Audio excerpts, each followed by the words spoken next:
जय माँ समली मोर माँ बहन बड़ बड़ खा आर सान मान को आज पखाल दिवस रो हार्दिक शुभकामना। आज तो पखाल दिवस है। आज समस्ते आमे पखाल बनईथिसु तार संगे नाना प्रकार सरंजाम बनईथिसु हेले पखाल दिवस रो प्रकृत महत्वटा गुटे चाषी जानिथिसी। गुटे चाषी जेते बेले खरा तरा थी खेत खोलाती महुल बेटी थिसी तार खोला थी काम करी थिसी आज सेसके गच तरा के आसिकिरी जेते बेले बासी पखाल मुठे खाईगिरी तार थीरी टिके पी थिसी हेते बेले से चाषी रो आत्माटा केते शांति मिली थिसी। हेटा होछे पखाल दिवस रो प्रकृत महत्व।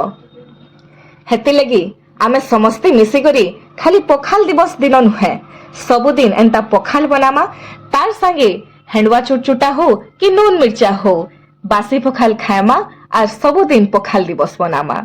जुहार। आस जीवन धन मोर पखाल कंसा आस जीवन धन मोर पखाल कंसा आस जीवन धन।